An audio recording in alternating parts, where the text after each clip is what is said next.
ফিলিস্তিনের গাজা উপত্যকায় জাতিসংঘ পরিচালিত একটি বিদ্যালয়ে ইসরায়েলি হামলায় অন্তত ১৬ জন নিহত হয়েছেন।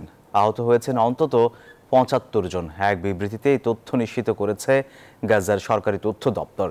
এদিকে জিম্মি মুক্তির ব্যাপারে মার্কিন প্রস্তাবে হামাস রাজি হয়েছে বলে জানিয়েছে রয়টার্স। মধ্যপ্রাচ্যে যুদ্ধে ভারসাম্যপূর্ণ অবস্থান চাইছে নয়া ব্রিটিশ সরকার। গাজার মধ্যাঞ্চলের নুসেইরাত শরণার্থী শিবিরের আল জাউনি বিদ্যালয়ে শনিবার হামলা চালায় ইসরায়েলি বাহিনী। চলমান যুদ্ধের সময় ফিলিস্তিনি উদ্বাস্তুদের আবাসস্থল হিসেবে ব্যবহার হয়ে আসছিল জাতিসংঘ পরিচালিত ওই বিদ্যালয়টি। হামলায় হতাহত হন বহু ফিলিস্তিনি। এদিকে ইসরায়েলি জিম্মিদের মুক্তির জন্য মার্কিন আলোচনার প্রস্তাবে সম্মতি দিয়েছে ফিলিস্তিনি সশস্ত্র গোষ্ঠী হামাস। গোষ্ঠীটির একটি জ্যেষ্ঠ সূত্রের বরাতে এ তথ্য দিয়েছে রয়টার্স।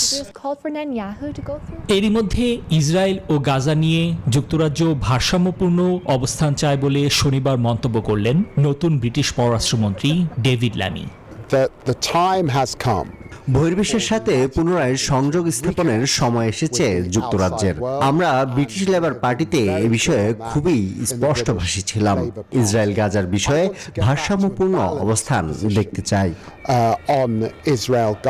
শনিবার জর্ডানের আম্মানে ফিলিস্তিনিদের সমর্থনে বিক্ষোভ করেছে শত শত বিক্ষোভকারী। ইসরায়েলের রাজধানী তেল আবিবেও অব্যাহত রয়েছে নেতানিয়াহু প্রশাসন বিরোধী বিক্ষোভ। নিবির আমিন, নিউজ 24।